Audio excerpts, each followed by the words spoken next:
Gabriel Ramirez Morales, bonjour. Bonjour.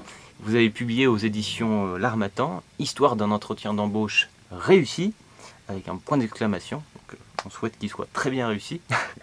Pourquoi avoir écrit ce livre?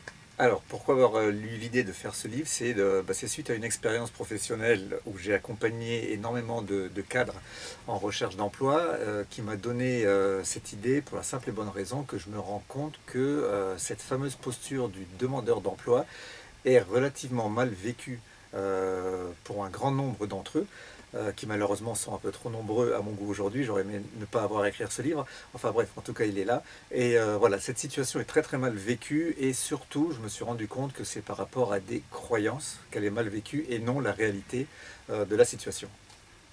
Alors, à qui s'adresse ce livre? Principalement aux demandeurs d'emploi, peut-être aussi à ceux qui font passer les entretiens? Voilà, alors par définition, bien entendu en priorité aux demandeurs d'emploi, alors quel que soit leur statut, qu'ils soient cadres ou non cadres, ceci importe peu, mais également pour les recruteurs, aussi pour les chasseurs de tête, parce que le métier va dans les deux sens. Il est important que les chasseurs de tête, les DRH, les RH, les ressources humaines et les recruteurs sachent comment peut être vécu un entretien d'embauche ou toute une démarche pour retrouver un travail par rapport à une personne qui se trouve confrontée à ce problème.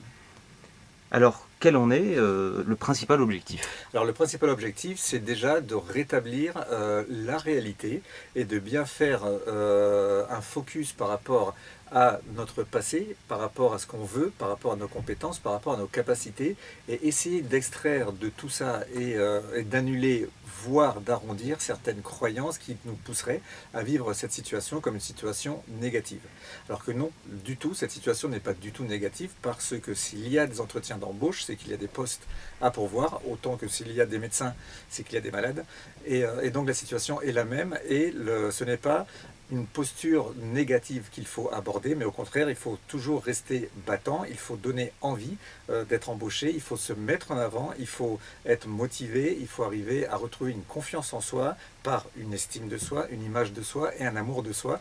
Donc ce livre est vraiment conçu avec tous ces outils qui vont permettre à la personne d'aborder mieux que cela, mieux qu'en temps normal, l'entretien d'embauche. Bien entendu, malheureusement, ça ne veut pas dire que ça va marcher pour autant, mais tout du moins, la personne sera en bonne posture et au minima, elle ne perdra pas confiance en elle, ce qui est déjà énormément important.